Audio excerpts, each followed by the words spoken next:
So the May 30th, 2025 City of Miami Sunshine Meeting is being called to order at 12:03 p.m. The City Commissioners in attendance at today's Sunshine Meeting are Commissioner Pardo, Commissioner Gabella, and Commissioner Garroyo. The purpose of today's Sunshine Meeting is to discuss the weaponization of government. Gentlemen, I thought that just to establish some ground rules in general, if that's okay, we will each have 5 minutes. Then we can incur an additional 5 minutes to say our items or our grievances or to discuss whatever issues we may have. And then after each of us maximum have 10, 5, then I'll grant another 5, then maximum 10. It will be public comment where people can speak for 2 minutes. You can have 2 minutes donated, maximum of 4 minutes. We cannot interrupt public comment. That is your opportunity to comment on what you've heard from us. And I just want to make sure that works for you gentlemen. I don't have a problem with that. Commissioner Pardo, let me begin by saying, there's little Billy laughing, making fun. The court jester, the pay-for-play court jester, thinks he's going to distract me. You're not. We have established in this commission, and to the best of my knowledge, the chairwoman is not here today. The vice chairman. They can't hear you. Well, they could hear me. This is the same game that some people play all the time. The vice chairman is here today, and you would think that the guidelines that we have for any gathering of the commission in this chambers is that those that have been assigned to be chair or vice chair go on in leading our meeting. But that's okay. I don't mind, Commissioner Pardo, that you're sitting there. It's fine. I'm not going to argue on that. If the establishment of they could hear me well and they know it. This is another kangaroo court where you got the same characters, some that don't even live in the city, that are here to try to see how they could do to me what they've never been able to do, nor what they ever will be able to do. So, if you want to establish X amount of minutes, it's fine. What I have is a quick presentation that will be put on. I know that you got people ready to blast me, accuse me of everything, and my wife and everything else. That's fine. This is what this was here for today. But what you will not be getting is one iota of evidence, with the exception of what I am going to show here today, so we could finish this brouhaha as quickly as possible. So whatever is your pleasure, let's begin. Okay. Commissioner, first, I just want to say with all due respect, I know you're the vice chair, and we did request from the city clerk and the city attorney an opinion on this, and because this is structured as an informal meeting, those rules and designations don't apply to today's gathering. Would you like to go first? No, I'm the one that's here being accused, so I think that I should go last to be able to defend myself. Okay. Perfectly well. Commissioner Gabella, would you like to go first? Yeah, thank you. We are here today because, in my view, something has to be established. Oh, and I'm sorry to interrupt, Commissioner Gabella. I do know the city attorney wanted to make a statement. My apologies for interrupting. The only thing I wanted to bring up is that I know this is being discussed for weaponization of city government. That is what the title is. The only thing I will request as counsel for the city is to not discuss items that relate to open or active litigation, and to not discuss items that were brought up at attorney-client sessions, as those are covered by attorney-client privilege. So those are the two things I wanted to bring up and just clarify before we begin. Thank you. The additional thing that I would just like to add, Commissioner Pardo, is that just like the last meetings, and like all our meetings, that the public speaks first, I think we should begin by letting the public speak first so that those that came here to read their lines and the same thing they say about me, meeting after meeting, could get it out of their chest and we could hear it. Then we could go back to our business. We considered that, Commissioner, but the issue is that they're not sure exactly which are the items that we would be presenting. So we would want them to know those items so that then they could comment. But isn't that the same thing that happened when there was a meeting of the Bayfront Park Trust here last? That nothing was put in the agenda and was what being discussed, but people were allowed to speak even before the agenda was heard because they all came with the same mission, working as a team. The same people that you see here today for the most part. I wasn't here for that meeting, but we did. You weren't. You're correct. We did discuss this one, and it kind of makes sense for us to go ahead and That's fine. It's whichever way you all want. Look, I don't have a problem with doing it that way. I really don't. I was just going to say the reason why we're here today is we're going to talk about a resolution. We're going to talk about some things that have happened with the weaponization of city government. Okay, and that's what we're here for today. So you know what? I agree. Let them talk, and then we can present. But what they have raised, and I think it's a valid concern, is that they don't know what this is about. So let me just say that I am here, as you know, I am Commissioner of District 1. Like my fellow commissioners here, they all have their areas. And when I came out and did the report of the Bayfront Trust, Commissioner Garroyo, with all due respect, didn't like the results. So he started attacking me. He asked the city manager, instructed the city manager to investigate my properties. When my properties have 0 violations, here it is. I called Wysong, the city attorney, and I sent, I believe Jose, my attorney, down to the MRC building because I wanted to pull all the records pertaining to my 3 properties. I have 3 properties in Dade County. Okay, one of them is 1111 Northwest 17th Court, 1780 Northwest 21st Terrace, and 1701 Northwest South River Drive. At this moment, what I have had is on 1111 a graffiti, because I called the city of Miami because I got a war going on with a guy that's a graffitier, and he paints my wall, and I go out there and I paint the wall again, and he comes out, and one time we called the city of Miami so they can take care of the graffiti, and it was a service call. Okay, that's it, what I have on that property. Period, end of story. Never have I had a problem with that property. None of my neighbors, no problem at all, zero, okay? My 1780 property, okay, I've had some solid waste tickets for $150 because one of my tenants would take out the bulk trash one day before the bulk trash was supposed to come and pick it up, and there would be a fine, and I would pay it, and then I would tell them, please don't do this again. And then sometimes somebody else would move in, they do it again, and that's what I have, period, end of story, in that property. And in my vacant land, I have 0, okay? On the other hand, Commissioner Garroyo has had a problem with his properties, okay? And I find it funny that he wants to investigate my properties, okay, especially by his code enforcement team, okay? And that I'm going to open up myself to that and say, oh, yeah, come over to my property and you go ahead and investigate my property while we have had lawsuits in the city of Miami and that we're having pending litigation right now, and that we settle cases in the millions of dollars because we already know the history of what's going on. Oh, yeah, go ahead. Come over here to me because I'm sure, you're not going to find anything, right? No. So what I said to the commission, to everybody involved, I got nothing to hide. Okay, that's number one. Now, let's do it fair. If you want to do that, let's give it to a third party, which is Dade County, and then they can assign whoever they want, and then they can come and investigate whatever they want, including himself. But you know what the funny part is? The funny part is that you go into my properties, you can look my property, my name, everything else. But if you go into Mr. Garroyo's property, it looks like a CIA document, and it says, I quote, warning, exempt from public disclosure. So all the violations that he had, none of you can look at them. I just found this out. None of you can look at them. How did he do that?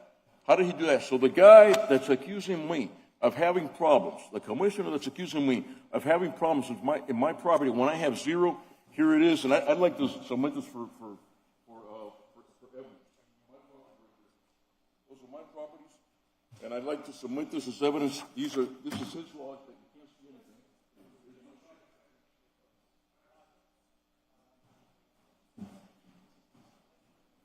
So the point I'm being is, what I'd like to do is to, in the future, when we have another meeting again here, the whole point of this exercise is to have a resolution.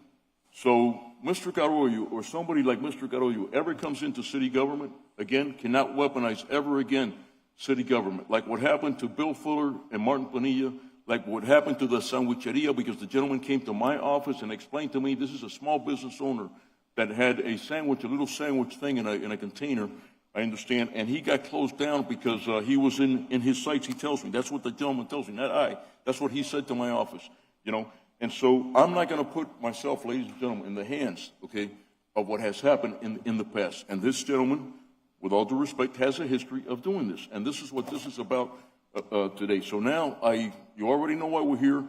The key is to have a resolution, okay? And by the way, I do not take retribution or any stuff like that. I'm talking about his violations because he does, funny enough, he does have violations.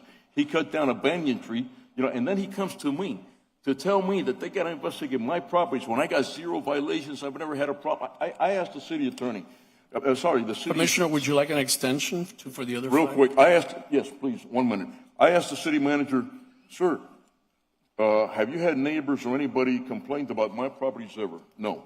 Sir, do I have any open violations at this point? No. Then what's going on here? No, you know, I got to do it, you know, because this and that. And basically, Commissioner Carollo gave the instructions to the city manager to have my properties investigated. And we want to keep this from this ever happening again in the city of Miami. And I'd like to pass a resolution, along with the help of Commissioner Pardo, whoever wants to join, that this can never happen again, weaponizing city government. And one more thing, City of Miami Police Department, by Mr. Carollo, he passed an ordinance about 4 or 5 years ago that the city of Miami could not investigate us, the commissioners here in Miami. I think that's wise because it avoids a conflict of interest. It avoids a conflict of interest. He did that, Mr. Carollo, about 3 or 4 years ago. He prevented the city of Miami Police Department from investigating ourselves. I think that's wise. This is the same thing, but why doesn't he want to do it? He wants to do it because he wants to continue with the party, having control of the code enforcement, okay? And this is the way he wields his power. I end it with that. Thank you very much. Thank you. Commissioner Pardo? Yes. Before we go on, Kevin Jones, Deputy City Attorney, City Attorney's Office. I just want to comment on or give a friendly reminder that some of the issues that might invade your discussion today are in litigation. Those cases have been in litigation for a very long time.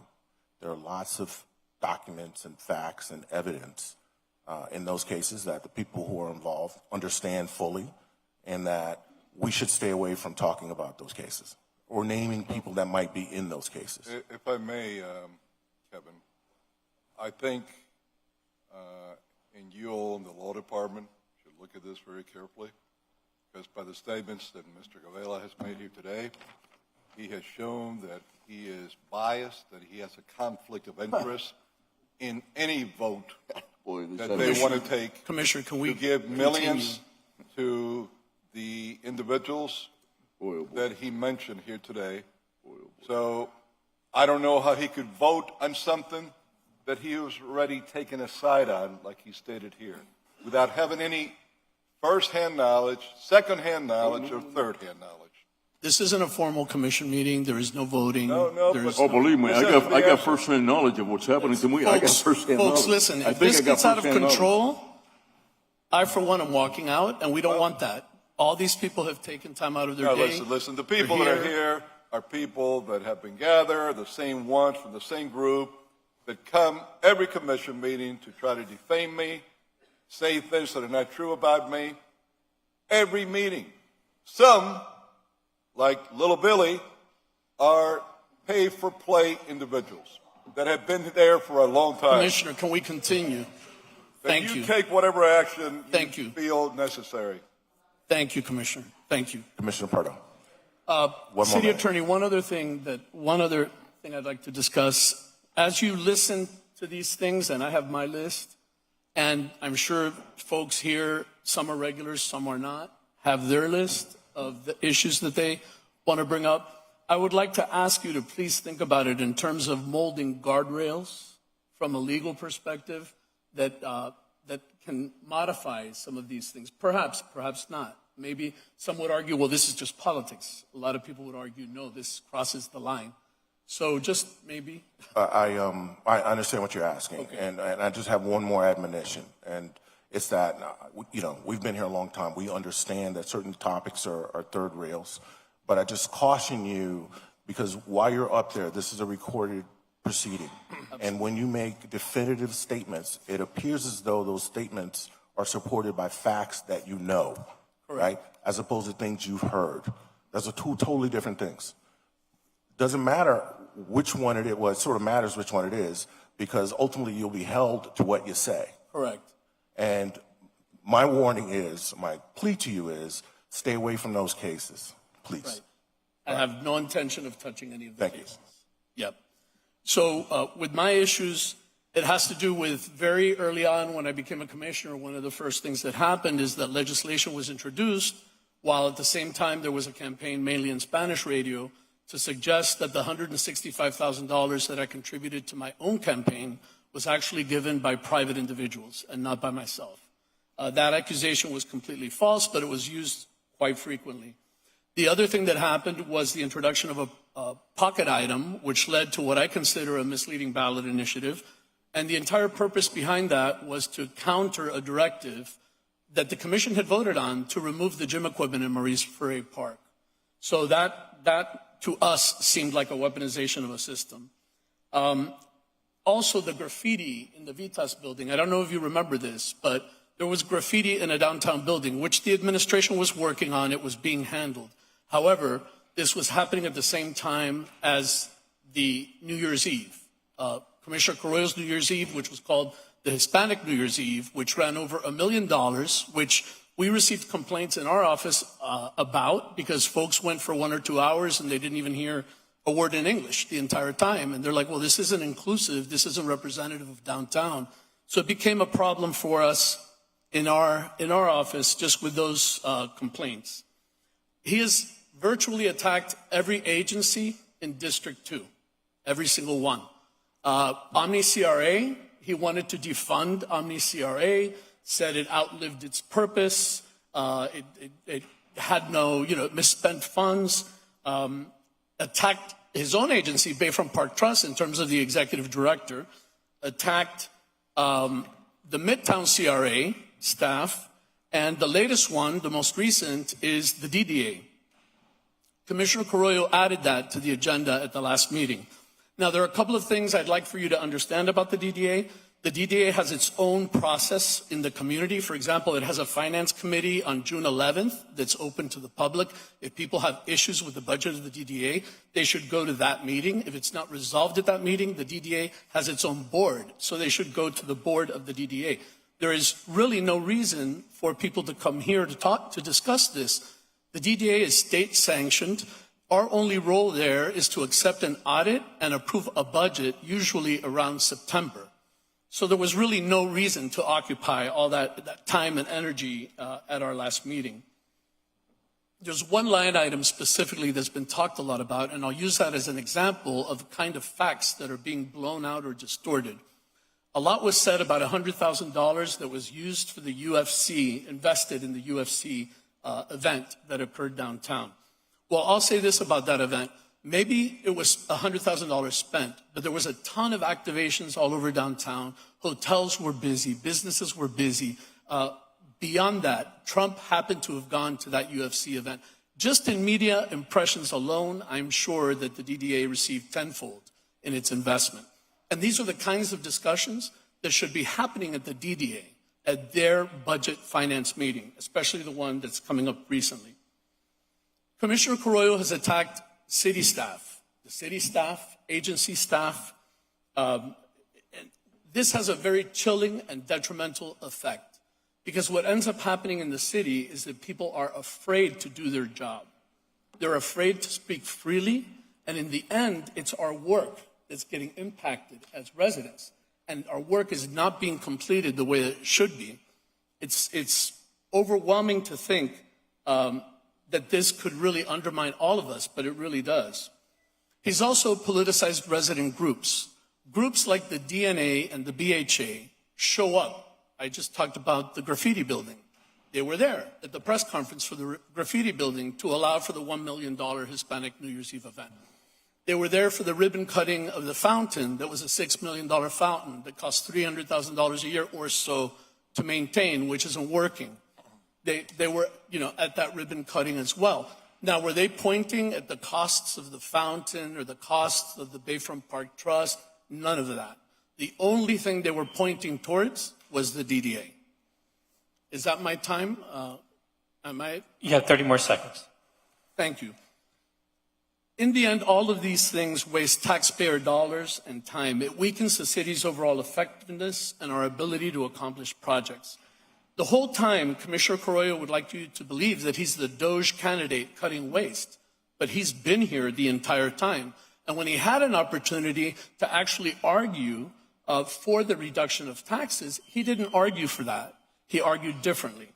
So I would suggest to you that we've been kind of bogged down by someone who has been unprofessional, unethical, and in the end, one person has set our city back many years. I'm done.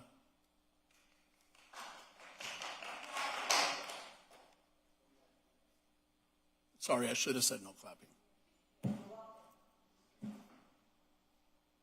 Commissioner Correa. Okay. What time do I have allocated? You could take up to 10. Can we begin with a presentation that I have, a very brief presentation?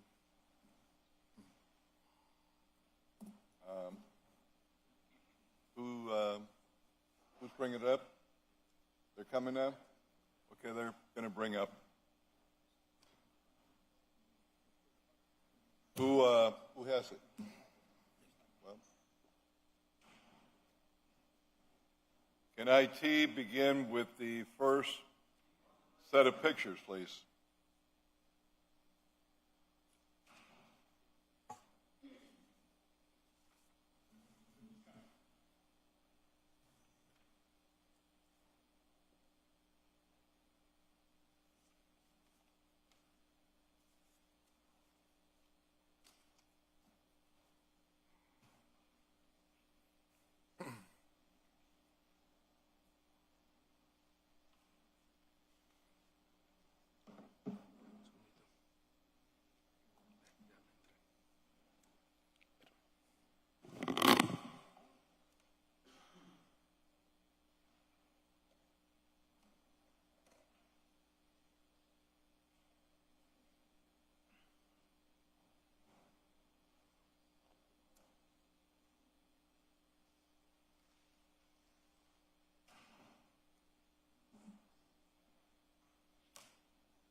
The first picture that you see, and this is very simple. Mr. Gavela, all that he has to do is to say if all those fast boats are his, if they belong to him. or if they don't. And if they don't, it's up to him if he wants to divulge who they belong to or if they pay any rent to be there. But this picture was not taken by me. This picture was taken by the Office of the Property Appraiser on June 2nd, 2025 of this year. And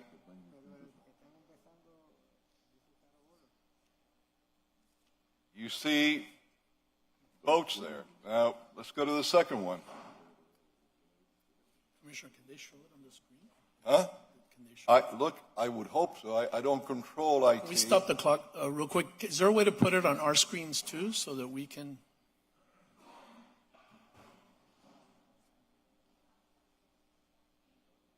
Well, I hope. But you know, my you're question cutting is, down my- why are we allowing him to do that when, once again, he's acting like he's code enforcement?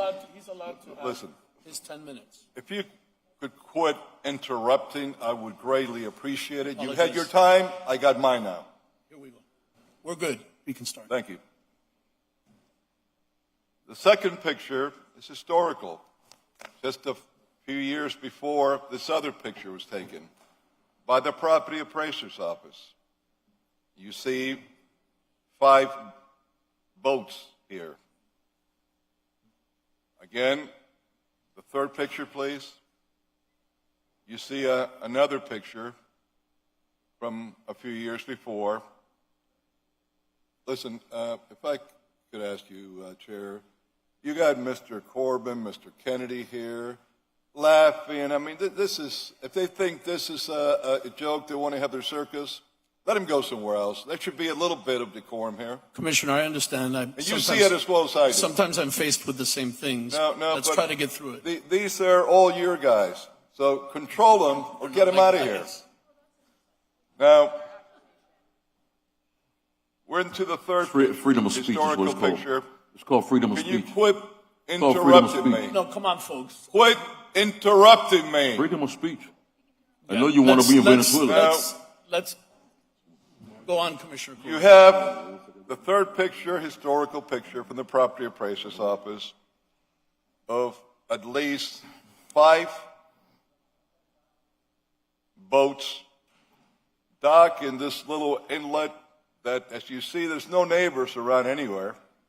No neighbors. Dock next to Mr. Gabella's property in this little inlet that goes right out to the Miami River. Now, again, it's here on the record. Does he feel that he could violate our city laws that don't allow this? And probably Durham. By creating this smokescreen that he's trying to do, does he think that he could get away with this? He cannot. Furthermore, let's go to the next 2 photographs, please. I'm surprised he found that out Let's now. go to the and not next before the photograph. Bayfront First thing. I'm just And surprised. he keeps interrupting me. Boy, he can't help himself. Go ahead, Commissioner. I'm January sorry. 2nd, 2025, in the property where he has a duplex, where he claimed that when his principal residence was taken out of the map for District 1, he moved into this other property, duplex that he owned, to be in the district. You see in this property, from the latest property appraisals picture, there are vehicles there. But then you have carps that you can't really see what's underneath on the other side. Well, you can show the second picture so they can see what's on the other side. This one is another picture taken. And this is by Google. You see all the vehicles that were being hidden in the carp. And by my count, there's probably at least 11, because the 2 on the side, they're in ramps. So you got 2 on top, 2 on the bottom. And there's all kinds that you can see. of used auto parts, vendors, what have you. And this property has to have the use of residential because you have two duplexes there that are being rented as residential. Now, all that Mr. Gavela has to do is answer if this is true or not, if what we're seeing are made-up properties from the property appraiser's office. And if they are, he knows what he has to do. Clean it up. You can't have that. But he wants to be treated specially by himself. Thank you, Commissioner. He went as far as this week, Wednesday, last week, Wednesday, before our commission meeting on Thursday, when he had his meeting behind us here to get briefings with all senior staff, to threaten to fire the manager if he would bring code enforcement people to check this out. Today is day 11, and apparently the extortion threat to fire the manager has had its effect because the manager has not sent anyone out there. Commissioner, are we okay? We well, agreed to the time limit. I'd like to respond. No. We agreed to simply put it out there and let the public comment. How much actual time have I had? Because there was a lot of interruptions, a lot of stuff. I did stop the clock, sir, during those interruptions. How much have I gone for? 5 minutes. Okay, you gave him an you extra only went minute? 5? Can I Yes. Oh, so, I'm sorry. My apologies. Take another 5. I thank did you. not. I Now- thought you were calling on him. This is very simple. We don't have to have this second kangaroo court, this brouhaha. Mr. Gavela just has to answer if what has been shown is truthful or if this is a myth. I don't think that his good friend, Tomas Regalado, made these pictures up, or before that, Pedro Garcia made them up. So what is this beef that he thinks he could do whatever he wants in this city? Now he wants special treatment for himself. Well, the history of this city, recent history, has shown that when there have been allegations of code enforcement violations on commissioners, code enforcement of the city of Miami has been sent and acted upon it. It happened now that many years back with a former commissioner, Sarnoff. It happened with the home owned that the parents lived of former Commissioner Diaz-La Portilla. It happened with yours truly, that I didn't find out until months later were employees that didn't even know what property they were sent to, started telling people that the former city manager had gotten together a special task force to try to find anything and everything that they could on my property. And I didn't go crying about it afterwards. I did what I was supposed to. There were carports and there was a rooftop deck that had been there for years before I bought the property. They were not permitted from what I was able to find out. So what did I do? I didn't even try to get permits or anything. I just took them down. And frankly, they should have been taken down a long time ago because they were old and not the best look. And that's what I did. The banyan tree that he's talking about, that banyan tree was shown not only by letters from neighbors, very strong liberal Democrats that I had as neighbors, that the tree had died and was dying from the white fly infestation. And limbs, big limbs, have been falling from that tree for quite some time. There was a real danger.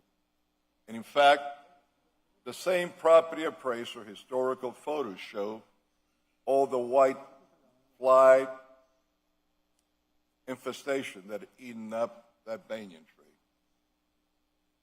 I wish that would not have happened, that I would have had that tree for a long time. It was a beautiful tree. But that's what happened to it. Now, some of the things that you brought up, Commissioner Pardo, one, that neighbors complained because after hours they didn't hear any English in the New Year's Eve. Well, let me say this to you. Right in this chambers, we played, after one meeting, numerous songs by numerous artists, including artists from over in town, Larry Dog, that sung songs in English.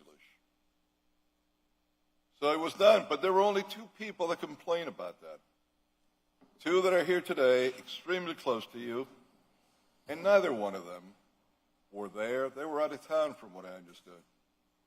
But they wanted to see how they could attack me, led by you, because you have been leading, together with Little Billy and a few others, a nonstop attack for many months in the internet against me, financed by a PAC that you created, and in your own Facebook, Instagram, you have asking people to contribute to it. And in fact, the people that have contributed to it have been people that you have gone to ask to contribute to it so that I could be defamed. As far as some of the other things you stated, well, you also have a conflict of interest. In your campaign, you posted, and I know it's not there anymore, but we have the pictures, your big party for the campaign at Ball and Chain, and it said pay political advertising when you send the invitation. Well, nothing was ever shown at the end of the campaign of either an income that could only be up to $1,000 or monies that you paid for it. I don't know what you're talking about in attacks that you're claiming on city staff or other, but we could certainly discuss this anytime that you want. You complain about the Omni CRA. Yes, I'm the one that took Diaz-Repertia on when she was chairman. Not only Commissioner, that, but we have reached the time. But you Okay. can- I'll be done. I made the statement. Commissioner, can I just have One 5 minutes? second, let him Okay. wrap up. I made the statement that that money should go back to the general fund for the future so that we could have more police officers, we could have more firefighters, better services, not to go into an area that's basically a very rich area instead of going to the whole city like it should. And the Commissioner- DDA, all that I did was place in the agenda what you both were pressuring the manager not to put, so that residents that are paying additional tax dollars but are not given a say could be able to speak. That's all. Thank you, Commissioner. So I just want to kind of remind ourselves for a minute. 5 minutes. Okay, that this was really about us putting out there what we have seen and what we feel and what we think, and now it's the public's turn to have 2 minutes, maximum 4, if you're granted the additional 2 minutes. After that ends, But after that ends, whoever wants to stay here and comment and But can I just answer? I just need 5 minutes because he made some. I'd like to clear the record. Not that I have to respond to him, but I'd like to clear all the nonsense that he said. Commissioner, I think if we wait for after public comment, everybody will have plenty of time to stay and clear up any misgivings. Would you mind if we allow that first? I'd really like to respond to him real quick. Why? We're breaking the rules again for him. He's correct, Commissioner. We're we should breaking wait. the rules again for him. We should wait until You after. know how many times have I know, been broken? but I mean, come on. We should let's go ahead and allow the public comment and then close with any comments that anyone here may have. I guess we can recognize. I'll start. Yeah. Hi. Nicole Desiderio, 900 Biscayne Bay. We, the people, are tired of being attacked by Joe Carollo, who clearly weaponizes government. I personally have experienced his verbal abuse at Bayfront Park Trust meetings, as well as here at commission meetings. Don't let Joe Carollo distract and divert attention from everything that he's doing. Your presentation today proves the point that you're weaponizing government by targeting Commissioner Gabella's properties. Commissioner Gabella, I commend you for everything that you've been doing, for bringing to light all the corruption that the community has been complaining about for years, for not backing down, for not sweeping things under the rug. I watched the last Bayfront Park Trust meeting. Unfortunately, I couldn't be here for that, Commissioner Gabella, but bravo. I like how you tell it like it is. The city of Miami needs a change. Stay strong and keep doing what you're doing. 1 second. Could you please keep it down in the chambers? There was just an assault here. This woman just... Well, just allow people to have the public comment. The Sergeant at Arms is there. They'll go ahead and handle that. And then also on our part, commissioners, let's just allow the public comment. Let's not interrupt any of them. At the end, whoever wants to stay here can stay to address any notes we've taken from the public comment that we feel should be addressed. Sir, go ahead. David Sipkin, Spring Garden, and I yield my time to Tomas Kennedy. I'm sorry, can you state your name again, sir? David Sipkin. Okay, thank you. Hello, my name is Tomas Kennedy. I live on 6601 Northwest First Place, zip code 33150. It is on the city of Miami. I am a resident. So I want to start out by saying that I can't think of a worse weaponization of government than to misuse law enforcement to falsely arrest citizens for no other reason but exercising their First Amendment right. And that is exactly what Commissioner Joe Carollo did in 2023 when Miami police officers were caught choking the chicken at Maurice Ferre Park. Carollo misappropriated over $1 million in public money to his wife and her friends for their hideous dog and cat sculpture garden. So we, the unofficial committee to undermine the Carollo clan, otherwise known as CUC, went to the grand opening, which the entire public was invited to, so we could do a peaceful protest. Carollo didn't like that, so he and his sergeant at arms allegedly conspired to facilitate an unconstitutional arrest that that is detailed and shown in this video.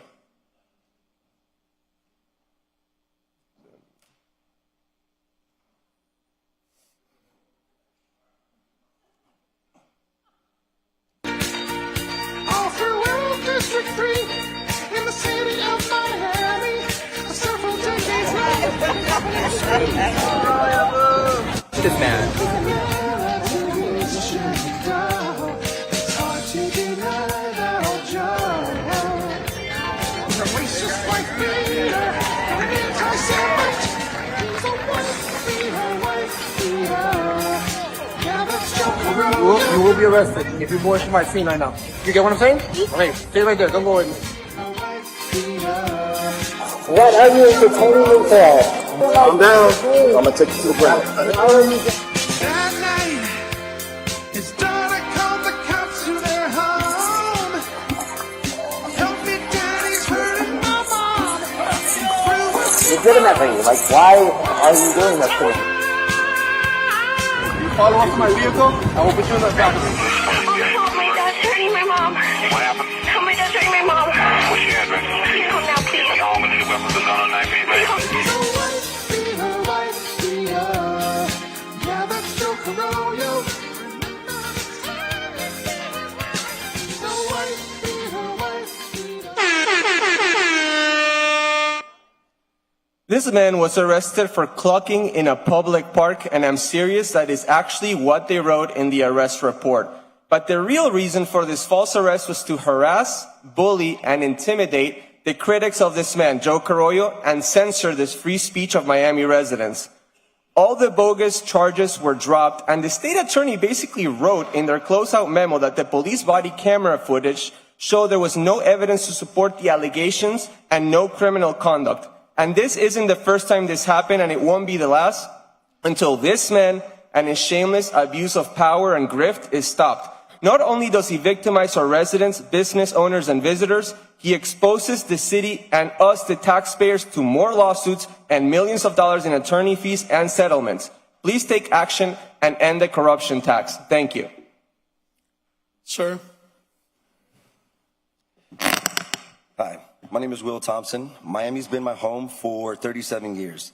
I lived in nearly every part of this city. I served my country in the Air Force.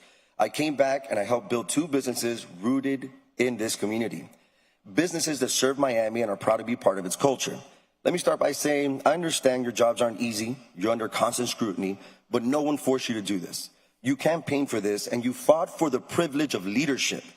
And with that privilege comes a responsibility to listen, even when it's uncomfortable. So, let's get uncomfortable.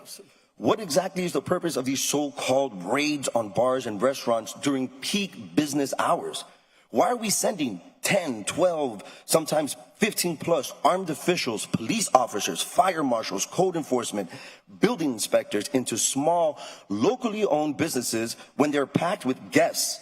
What's the emergency? The cocktail's too good? Let's be honest, there's not babies in the kitchen cooking meth.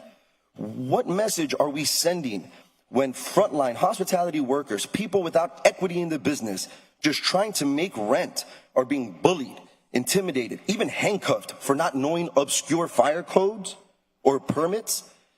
These are things your departments can look up in 2025 in seconds, but instead of offering clarity, you offer cuffs. Instead of educating, you escalate.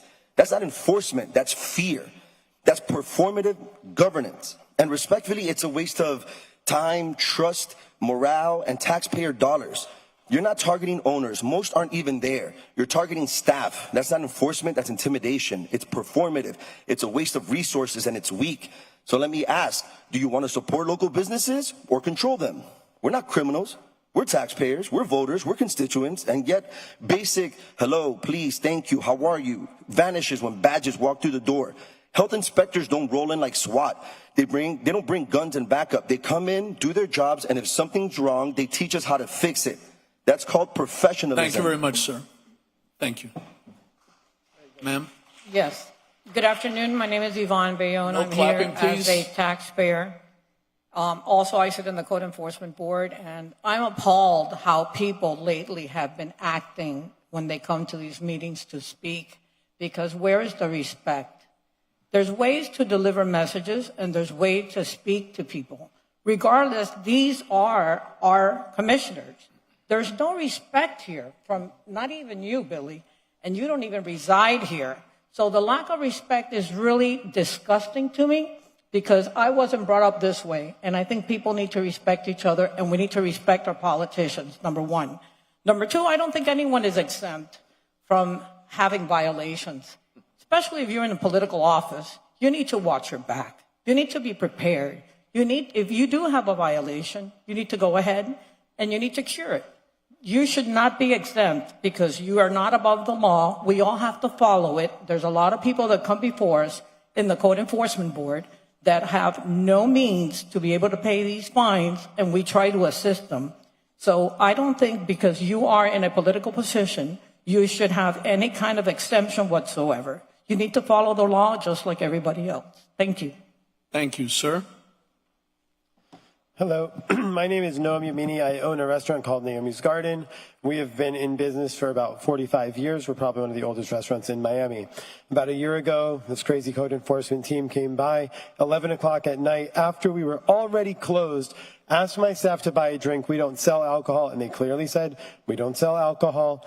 They came in looking for something. There was nothing to see, not a customer anywhere to be seen, 2 employees cleaning up. They came and gave us so many violations about such insane things that there was no truth to that we're still dealing with. They said that we had a structure that somebody was living in, and I said, how do you prove that? There were pants and there were shoes. I said, well, my old dirty work clothes that I use to maintain my restaurant and take a shower afterwards so I can go and get back to work? That's that? Oh, there was alcohol on site. You were selling alcohol without a permit. I was like, dude, I play saxophone. My friends come over to jam out and we have a drink here and there. I'm not even selling anything. We're just jamming, like doing whatever we do. And that night, nothing. And now we've been dealing with it. They came with fire, with police, with code enforcement, with everybody, as if we were some huge operation trying to do who knows what.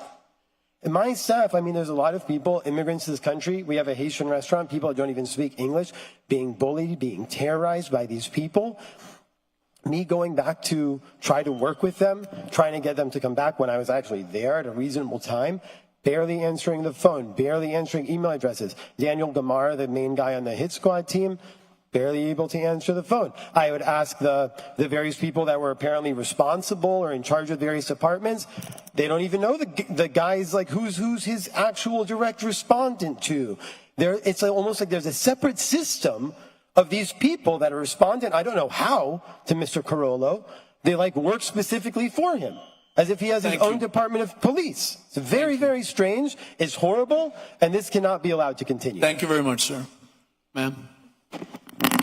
Hi, good afternoon. I was not expecting to be here today. This came to me as a surprise. I'm actually heading out pretty soon to a appointment I have at the hospital. But I want to put on the record right now that Mr.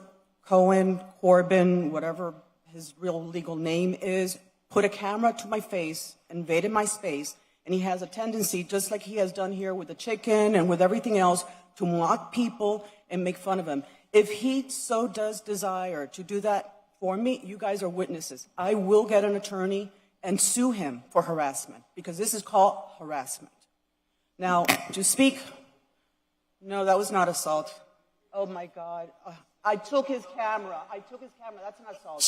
Stop the back and forth. Let her make her public comments, please. You guys are pretty Otherwise, petty. the sergeant at arms will be removing you. Yeah, you guys are petty, are immature. You guys are little kids. You act like you're 5 years old. Ma'am. And you're a total joke. No wonder you guys are going to go. Ma'am, you will be removed. I'm sorry.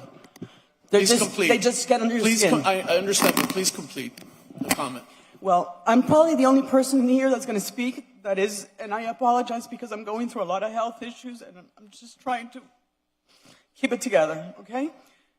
Commissioner Carollo is my commissioner. I am the only person that's going to speak here right now as a resident of Commissioner Carollo, okay? What he has done for us is unbelievable. He is the only commissioner that has done that. I don't see anybody here talking about the things that Mr. Carollo does. All I see is the same people speaking, the same time, every time at the commission meeting before it becomes a circus. Beginning with our elected officials that act up here like immature children. This is a professional post that you are elected to have, not to sit here and completely derail everything for little snaps at each other. Please, let's all grow up. Let's find the goodness in everybody, because Mr. Carollo has done more than anybody has ever done in District 3 for my area, which is a completely ignored and neglected area. So if we're going to start throwing stones, let's just throw them all out, okay? But let's stop this. Please, let's just stop this. And these people that come here every single meeting, and you know who they are. Thank you, ma'am. They can't do this in Miami-Dade County. They'll be thrown out. Thank you. Sir? Good morning, Commissioners. Commissioner? Ken Russell's 3142 Ohio Street, Little Bahamas of Coconut Grove. Thank you for this opportunity. I'm here to support Commissioners Gabella and Pardo in the efforts to stop the weaponization of government. Accountability of government is good. Weaponization is bad, and the difference is very key. Section 14 of our charter is very clear what avenues are available to the commission as a body to investigate elected officials. No one elected official should be able to put the picture of another official's home up for investigation. One, it's not an official act of that commissioner. And two, the body is not instigating this investigation. That's where Section 14 comes in. So it's ironic to see at a meeting about the weaponization of government, the government actually being weaponized by one commissioner against another. The remedy could be the body acting in an investigation over this weaponization, which could be a remedy. And it happened to me as well. My home was shown during commission meetings. My finances were shown during commission. This should never be allowed. And if the chair tries to stop it and is stopped, the body can take action. My final comment is about the small businesses in our community. They should not be fodder for our political fights. Small businesses and restaurants are doing their best to survive. And when a small pizza restaurant called me as a commissioner saying that their manager was in handcuffs during dinner hours because they didn't like a sign that was in the restaurant, this is a weaponization. And when I asked our administration and our city attorney why we were doing this, they said it was because of what we did to ball and chain. This is wrong, and it must stop. And I thank you for standing up. Thank you. Sir? Good afternoon. My name is Felix Benderski. I'm the owner of F&B Hospitality Brokerage. Also have the social media page, F&B Miami. We get about 1 million views a month. I currently represent over 100 restaurants exclusively. I'm here today to tell everyone that right now Miami has a big problem.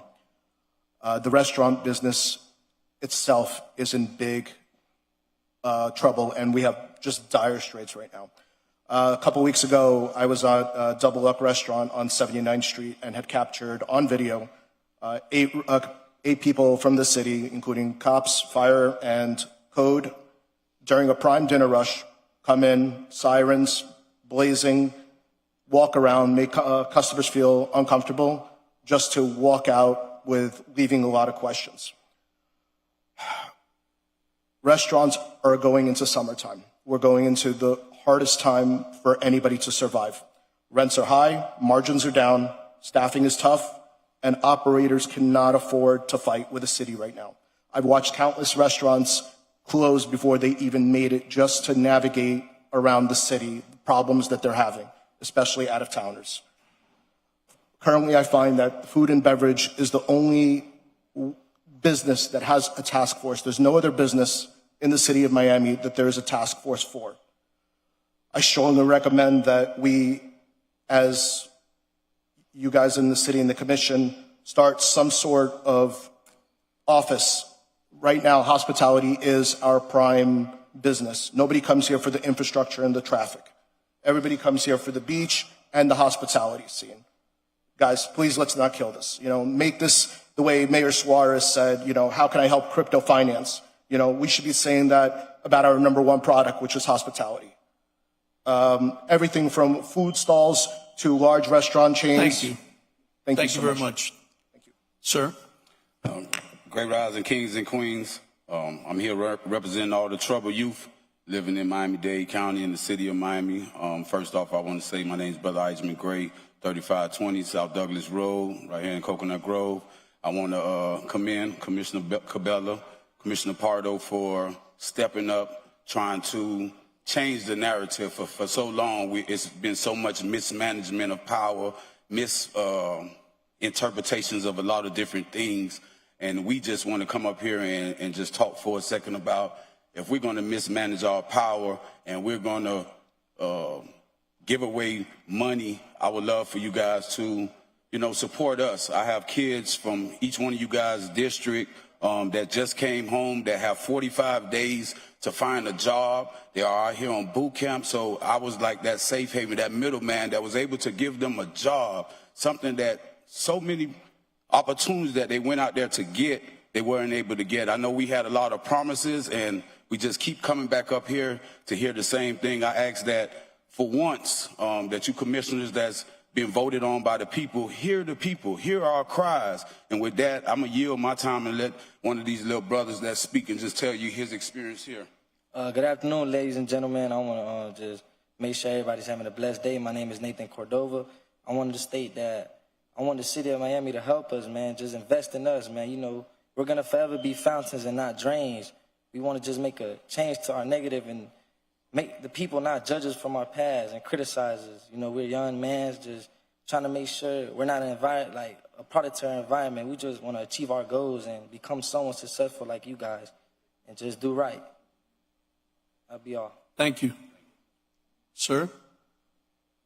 John Dolson, 4205 Lennox Drive. I'm here for two reasons. First, I'm here because I heard the last commission meeting, I got to hear Commissioner Cabela's wife. I was saddened to hear all the harassment she's gone through. I'm also glad that Ken Russell showed up here because I remember being at the meeting when Mr. Carroyo attacked him about his house and falsely accused him of not living in the district anymore, and he had to bring his real estate. I just think I'm tired of that kind of stuff. But what I want to do here is there's a video here that's 3 minutes long by Daniel from the Sandwich Company. I'm going to yield my time for the rest of the minutes. So the remainder of your you time. can watch that video, okay? Good morning. Thank you for the opportunity. Good morning. Good morning. What are the other Thank you 2 for the minutes? opportunity What are to the other speak 2 with you minutes today. for the video? My name is Daniel Figueredo. Can you hold the video a second? You're yielding, but who are the 2 minutes? Oh, his own. We need somebody to yield 2 minutes. Oh. Can you come up, just state You your need name? to state your name on the record that you're donating your 2 minutes. Cecilia Tavera, 2 Grovile Drive, 1405, Coconut Grove, 33122. 33, sorry. Okay, so then we've got the 3. I'm the resident of Silver Bluff, District 4, and the owner of Sandwich. I'm here not just as a member of Miami's business community, but as someone deeply invested in the future of the city. A city with immense promise, but one that has been hindered by the very institutions meant to help it thrive. For too long, the city of Miami has waged a quiet but destructive war on the very backbone of our economy, its businesses.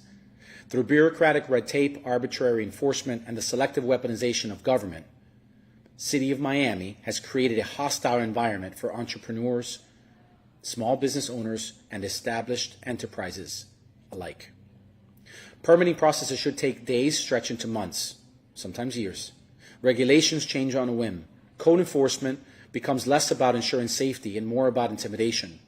Instead of fostering collaboration, city departments operate in silos, often pitting businesses against unresponsive and at many times vindictive officials. This is not governance, this is control, and has a chilling effect on innovation, investment, and growth. What we're witnessing is not just inefficiency, it's weaponization. When city power is used to silence opposition, retaliate against political opponents, or coerce cooperation through fear rather than trust, we have to speak out. These are not isolated incidents. They're part of a broad culture of complacency and corruption that discourages transparency and stifles opportunity. Our local government should be a partner in progress, not an obstacle. The city should support economic development, not stifle it. What we need to be asking is, how can we help you grow? Not one that demands tribute before it grants access to the very basics of doing business. Miami's evolving, but our leadership is somehow stuck in the past. The old guard has failed us, prioritizing personal power over political good and ego over equity. We need leaders who champion small business, who embrace transparency and hold themselves accountable to the people, not to special interests or political alliances. We need visionaries, not gatekeepers, public servants, not career politicians. Miami deserves better. Our business community deserves better. And the people of this great city deserve a government that works for them, not against them. We cannot remain silent in the face of intimidation. We cannot continue to accept a system that punishes ambition and innovation. We must demand a certain level of change, but it has to be bold, unapologetic, and immediate. We need to reclaim the city, not just for the business community, but for every citizen who believes in fairness, freedom, and the promise of a brighter future. Thank you. Thank you. Thank you, Cruz. Is there anyone else here for public comment?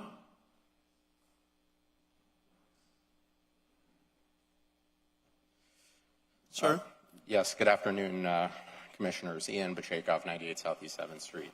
I'm here not to talk about any targeting of any specific businesses, but really general observations with regard to what I've seen happening to a lot of my clients. I'm an attorney. I represent a lot of hospitality industry businesses. I help them get their business licenses, and just simply knowing the city's processes and knowing how long it takes to get a restaurant open in this city, I know, especially for the smaller businesses in the city, it can be hard because it's a very big initial investment into the city and into the business. What we find is that, and really what I want to talk about is something that you've heard a lot of the other restaurant operators talk about who've been brave and came up to speak about it. There is a task force in the city, the Dry Hour Task Force. I don't know that they target anybody in specific, but rather, their goal, as my understanding, is to find the unlicensed, illegally operating nightclubs and shut them down. But it doesn't seem to be exactly what they're doing, because they tend to go out and target businesses pretty much all of my clients who I've helped who want to do things the right way, they hire me because they want to make sure they have all their licenses to open and operate, and we make sure they do that. And so that way, when they get open, they're fully licensed, their permits are on the wall. It takes no less than 7 or 8 operating licenses to be open in this city as a restaurant selling alcohol between the state, the city, and the county. What we find is that within a week, 2 weeks, sometimes even a year later, they get visited by this task force. Nobody gives them a call to let them know, hey, there might be something wrong. I'm not even sure that the task force reaches out to the other departments to say, hey, do they have all their licenses? They simply come out during prime rush on a Friday, on a Saturday, show up. They don't ask the right questions. They simply say you're operating illegally. They shut them down. They force all their patrons out. The damage is done. Thank you. And it needs to stop. Thank you. Thank you. Ma'am. Debbie Dolson, 4205 Lennox Drive, Coconut Grove. I cede my minutes to Fernand Amandi. Good afternoon, Fernand Amandi. I'm a resident of the city of Miami. The worst crime I think an elected official can commit is to violate the public trust by engaging in acts of corruption that violate their oath of office in service of the people that they represent. I can't think of a worse act of corruption and misconduct by an elected official than to deliberately weaponize the very government that they were entrusted by the community to serve on, and then use the awesome powers of that government against the community itself. Unfortunately, that is what some members of today's city government have deliberately chosen to do, and it is wrong, unforgivable, and profoundly sad. In many ways, the story of the worst offender of this weaponization, who was found responsible for weaponizing government by a judge and a jury, not just my words, Commissioner Joe Carollo, is a tragedy. Love him or hate him, Commissioner Carollo is an intelligent man. Commissioner Carollo is a proud and very passionate man, and Commissioner Carollo has sacrificed much to serve the city he says he loves so much. Commissioner Carollo is arguably the most experienced person working in city government today. He was first elected in 1979 when he was 24 years old, and he now possesses today, at the age of 70, almost half a century of knowledge and know-how, with a lifetime of intricate insight and complex understanding about the rules and regulations of city government and city code that rivals that of the last 6 city managers combined. It's very impressive what you've accomplished and learned over the years.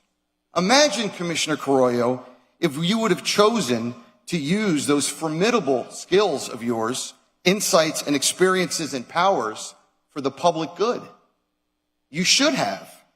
Maybe one day you still can before you leave office. But as of this day and this meeting, you haven't, sir.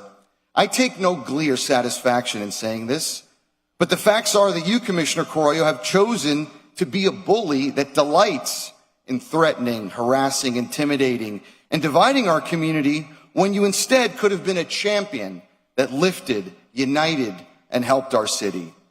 Your instincts have now been warped to the point where you now see the weaponization of city government and code enforcement against the community as an appropriate use of your powers as commissioner. We just heard the testimony of your colleague speak to that, Commissioner Gabella, and his wife last week. You brought her to tears because of your intimidation and weaponization of city government.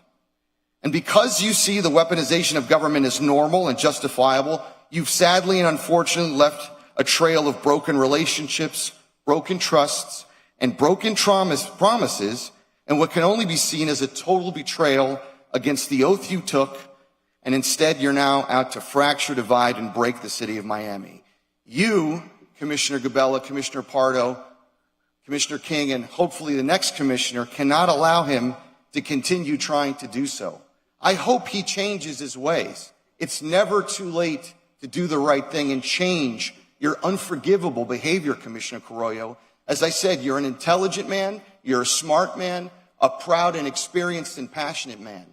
There's still time to change for the good. But I applaud you both, especially you, Commissioner Gabella, for convening this meeting to try and stop Joe Carollo and others, any city official, in fact, from getting away with weaponizing city government against the community itself. Thank you. Thank you. Now, please don't clap. We're going to have the Sergeant at Arms start taking people out if you continue clapping. Next speaker. Good afternoon, James Torres, President of the DNA.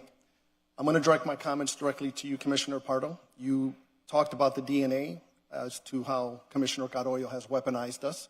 And I'm going to tell you you're wrong. Not only you're wrong, you're dead wrong. Because you had an opportunity on the gym equipment to recall the question, and the chairwoman called you out on that.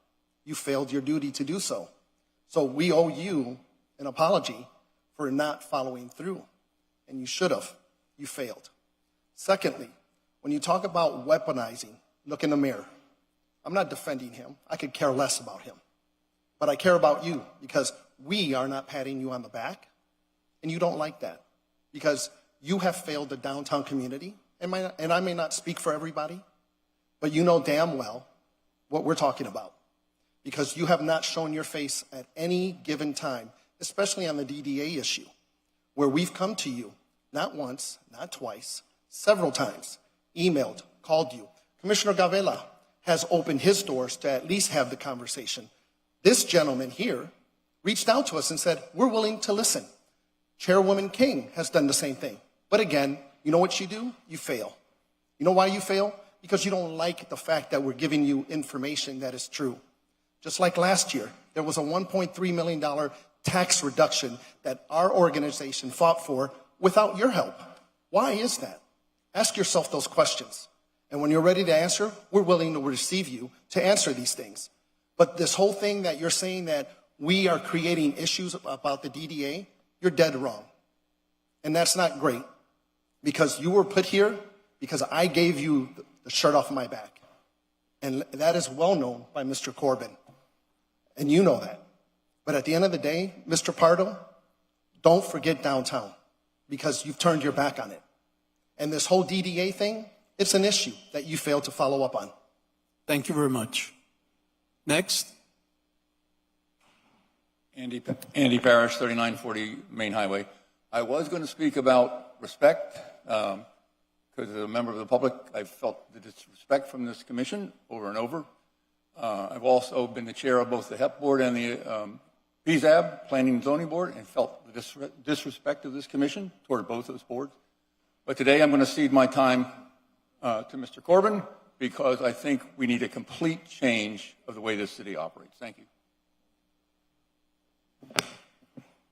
Good afternoon. Thank you to Commissioner Gabella and Pardo for your leadership, your commitment to transparency and accountability, and particularly to Commissioner Gabella and Mrs. Gabella. I want to apologize for what it is that you're being put through. And it's no wonder that it's the usual suspects and the same people who show up to every meeting, although there were some new faces here today.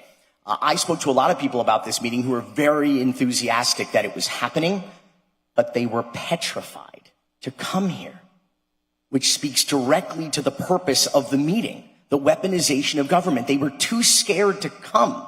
These are residents and business owners, stakeholders, people who contribute to the economy and the community and the culture of Miami, too scared to come and tell the truth to their own government. Why? Because we see what this man has done to his colleagues, Commissioner Russell, Commissioner Gabella. We see what he has done to business owners. We have a jury verdict. For crying out loud, it was a 4-week trial with nearly 36 witnesses, thousands of pages of testimony and exhibits and videos that showed unequivocally that not only did Commissioner Carollo violate the constitutional rights, the First Amendment rights, and the private property rights of these business owners, but this is what the jury found. He weaponized the government. Other people were complicit. There's been a subsequent case that reads like a RICO case that implicates other leaders, the current city manager, who doesn't live in the city, the former city attorney who doesn't live in the city, the current city attorney also doesn't live in the city, for that matter. So I don't know why you take their advice if the word of people who don't live in the city doesn't matter. The truth of the matter is that what we need is an anonymous whistleblower system that enables not just residents and business owners, but the thousands of decent people who work for the city, who are afraid of being retaliated against if they speak out and tell the truth about what they're experiencing at work and in their own government. Stand by, sorry, a little premature. And I want to say you are currently paying a corruption tax. It's a secret tax because the current city manager and city attorney are covering it up. You should post online all of the outside counsel fees once and for all. We need to know because in this current RICO-like case against the city and its leadership, including Carollo, you're paying for 23 attorneys, outside counsel, to represent. This is tens of millions of dollars you are spending on just one case, let alone the settlements and other cases that you have litigated. And finally, I want you to know that Joe Carollo has confessed from this very dais. It's this hubris and shamelessness and outrageousness that has a chilling effect on the people of this city and the people who are too scared to come and speak up. He has threatened me from right here in this very building, to do what? To send code enforcement to my house. It's a confession to the crimes he has been repeatedly accused of, found liable for to the tune of $63.5 million. And here he is, in his own words. Little Billy doesn't live in the city. In fact, I almost feel back. It's the last time I talked about where he lived. I think his grandfather got ticked off and he had to move out in the free rent he was getting, so now he's in the county and, well, may not go there because maybe code enforcement from the county might show up. But thank you. Little Billy Thank you. doesn't live in the city. Next.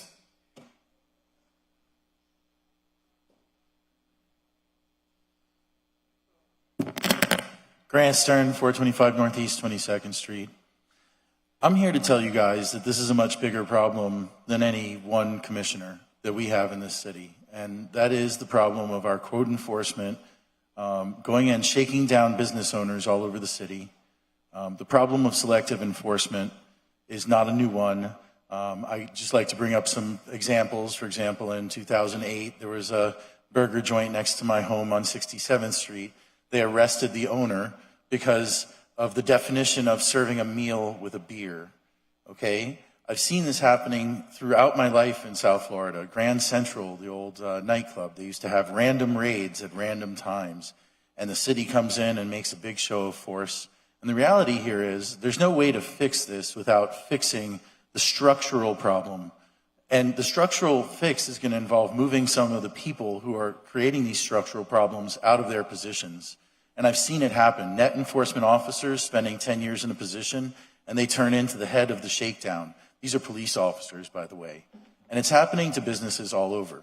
How did I get into all of this? Well, I got into seeking a better city government specifically when they tried to jam a Walmart down our throats in Midtown illegally, right? And the last city attorney didn't just help them, she outright participated in a securities fraud to give them a bunch of illegal permits, right? So it took someone like Tricky Vicky Mendez to set the stage for Comunista Carollo and his $80 million worth of losses and running off and hiding behind his wife's skirt for the rest of his life because he's got a judgment against him he can never discharge for being a horrible commissioner and weaponizing government.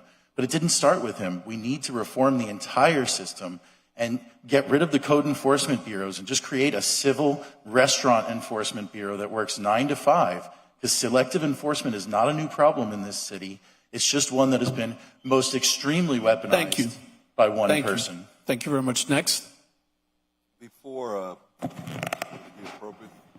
Let's just wait till we'll wrap it up at the end and after public comment. My name's Bob Powers. I live at 565 Northeast 66th Street in the MIMO district in the historic Palm Grove neighborhood. And I represent MIMO, which is a historic district that has to deal with restaurants and all the other things. And part of my job, and I've worked with a lot of people here. I mean, I've sat on a lot of boards and committees for the last 25 years in the city of Miami. So I'm very, I know how the city works and how it operates. The thing that amazes me is all this effort and time goes into doing those raids. Imagine if all that time and effort went into actually cleaning up and helping people do what they need to do. This city needs to really kind of stand 25 years in the future and look at what kind of city it wants to be. I have restaurants in my district that will be moving, and they'll be moving out of Miami. They're not going to stay in Miami because it takes literally 2.5 years to open up a restaurant in this town. It shouldn't take that long. It shouldn't take that long by any stretch of the imagination. And I clean up, and Miss Dooley and a lot of people in this city can talk, I clean up all these problems for permits all the time. I have permits, people trying to put in a fence that take up to 6 to 9 months to have a fence put in.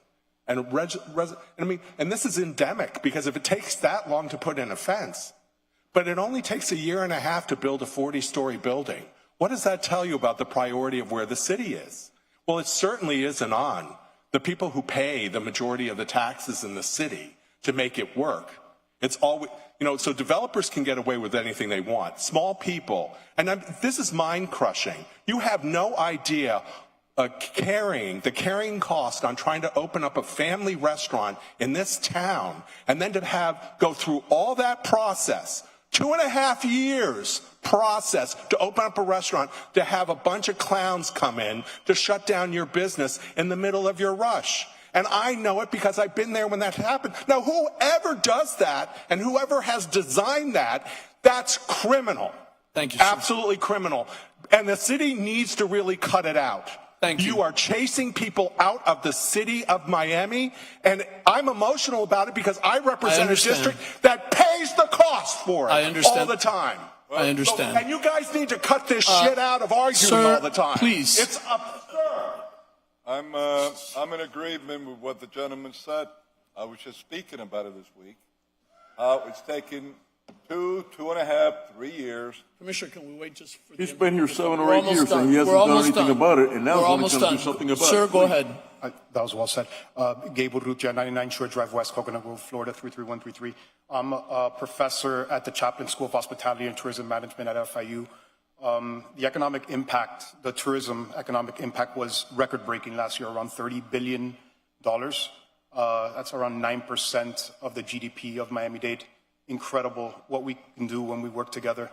In the spirit of hospitality, I want to ask you guys, and I'm not going to have you answer the question now, how can we help you?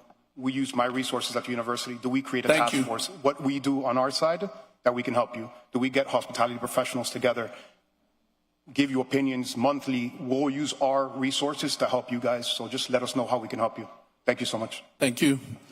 Next for public comment. Okay. Seeing no further public comment, we're going to close the public comment. Commissioner Gabala first, then Commissioner Carollo. 5 minutes. You're okay with that? Are you okay with? We're closing with the 5 minutes? We're closing with the 5. Is that good enough? That's fine. All right. 5 and 5. I don't need 5. Go ahead. Okay, so look, folks, this has nothing to do with the boats and cars. This is a simple matter that I reported what is my duty to report in the Bayfront Trust, and he didn't like it, and this is his way to talk about something else except the subject at hand that was the mismanagement of Bayfront Trust, okay? This is simple what it is. Don't allow your brains to be sucked up by this gentleman into what he always does, distraction. He's very good at distracting, because let me tell you this, the pictures that he showed, he doesn't even know how many boats you can have or can't have, because I think he's never been a boater, so he doesn't know what he's talking about. That's number one. Number two, the picture of my duplex, I don't know how old that picture was, okay, but I can tell you that what he's showing isn't there now, okay? Number three, I want to be investigated, as Yvonne Balleno said. I'm a public official, but not by him, and not by his code enforcement, what he controls, because we know what has happened in the past. I've got nothing to fear. That's why we're going to introduce legislation to keep this from ever happening again, so that no public official can do what he does. He's a hypocrite, because he did it with the City of Miami Police Department. Apparently, he didn't want to be investigated by the City of Miami Police Department. He passed that ordinance 3 years ago because of the same thing that we're talking about now. Yet, when you ask him, well, what's the difference? He doesn't have an answer, because he's a demagogue. Okay. Number three, Yvonne Balleno says that we have a circus going on here. Well, he's been 7 or 8 years leading that circus. Okay. I've been here 1 year and a half, folks. 1 year and a half, and I try to do the good. I don't bite down. I'm not discouraged. Now, let me tell you the difference. What's going to happen to him and what's going to happen to me. Okay. In the Bayfront Trust, where he misappropriated funds and he directed them somewhere else, that's fraud in my book. okay? And I reported that, okay? And I don't know if he's going to go to jail or not to go to jail. That ain't my job. I just let the fall chips where they fall. Now, as for me, you can go over to my properties, which is private property, because the problem with him is, the difference here is that he cannot get me on anything public because I haven't done any wrong, okay? That's number one. So what he does is he goes after you personally, okay? My properties, all my properties have nothing to do with the city of Miami in the sense that I don't do business with the city of Miami. The money that my wife and I have in my properties, we've worked for, we've never done business with the city of Miami. But this is what he does. This is what he's famous for, okay? And this is what, I want you to keep this in mind because this legislation is very important, so this cannot happen again in the city of Miami where business people fear of coming here. And by the way, I've been working on a year and a half now with Jose Regalado, which has been very helpful, and others to reform the code. With Marrero, he's back there. How many times have we met, Marrero? Dozens of times we've met to see if we can fix the code and make it faster. So I'm doing my job. But at the end of the day, I want you to understand something. You can come to my properties, okay? I'm not doing anything illegal. I'm not going to jail. But what he's scared of is what I'm going to find in Bayfront Trust because I think there's a nuclear bomb here, and he knows it. And I heard a rumor say that he wants Rosado to win. You know why? And I got nothing against anybody, by the way. I don't talk ill of whoever it is. I don't do that. I don't go into personalities. But he wants to take Bayfront Trust back, okay? That's what I've been told. You know why? Because we are now having the forensic audit that we asked for a year and a half ago. The late commissioner, former commissioner, Manolo Reyes, asked for an audit here. You were here. That audit never happened. We learned a week ago. And now we're going to make that audit happen. And then he says that I'm mismanaging funds because I'm having a 4th of July. You know what the difference is? That I got approval from the board. I went to the board and we presented, this is what we want to do. Are you yay or are you nay? And they said, yeah, we're for it. And that's what we're doing because it's important. Bayfront Trust is 100 years. We want to do something nice, okay? We want to do something nice. And by the way, when we do it with vendors, not people that I know or that this guy, yes, because I'm going to make something out of it and put it in my pocket, okay, like others have been doing in the past. So please don't lose light of what this meeting was for, okay? It's not about boats or cars, okay? It's not about that. He wants to distract your attention. It's about the wrong that has been going on here, and when you try to correct it, this is what you get, what's happening to me, okay? And for the record, I don't have a problem with Dade County investigating me. For that matter, they should investigate him because his documents are sealed. We don't even know if his violations have been closed because he showed you a lot of pictures about me, but he doesn't have any pictures about him. But I'm going to show some pictures about him that I got, including having government employees help him cut down the trees. Thank you. I'm done. Thank you. Commissioner Corroy. Thank you, Commissioner Pardo. Well, if Mr. Cavella has any evidence of 1 penny, just 1 penny, that have been diverted from the Bayfront Park Trust or redirected by me that was illegal, not approved by the board, or of any wrongdoing by me in Bayfront Park, I'll be happy to take him by the hand to any law enforcement agency that he would like to go to. Pick which one or as many as you want, I'll take you to them. Because he knows there's nothing wrong there. He knows the smoke screen that he's putting up there. And this is why he still would not answer the question that I asked him when this began here today. Are all those fast boats that you have next to your home yours or not? Because if they're not yours, they're illegally parked there. And I'm not even getting into Durham issues that he might or might not have there. I'm talking about illegally parked boats. As far as the other picture where he has the duplex, the picture that came from the property appraiser's office of January of this year doesn't lie either, nor does the Google picture of some months before. Now, he said that what is shown there now is no longer there. Well, I figure that already. That's why he threatened with extortion the city manager if he would send code he would fire the manager because he needed time to try to take things out of these places. And I'm sure that's obviously what he's done. So that it wasn't like in the pictures that was shown now, that I'm sure of it. But these pictures don't lie. The statements that he's making about all kinds of stuff, where's the beef, like the old commercial would say? Not one iota of proof. And then I even get pay-for-play little Billy to now say that I even control the county code enforcement. Hey, it's not my fault that your good Republican grandfather had enough of you and got you out of the apartment that you hadn't been paying money for years. And that maybe your aunt and cousin that lived next door, good Republicans too, might have gotten upset. Even your dad, another good Republican, got upset at you. Now, Commissioner Pardo, we have, just like the county, and they keep theirs, have established rules and regulations on what people could say or not. But it's okay when it's Joe Carollo, people like this gentleman taking my picture now again, like if he doesn't have enough of me, can get up here and call me a communist. Little Billy and the others accused me of taking money.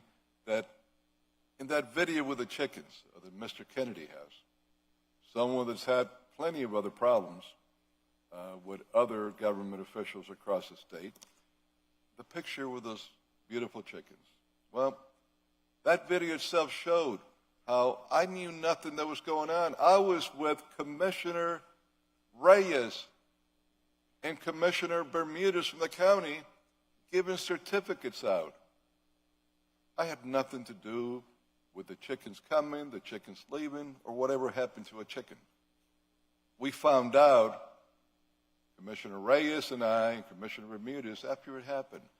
And in the same video clip that they showed how we were giving certificates out to the artists that painted the statues of the cats and dogs, all local artists, by the way. So look, this served its purpose today.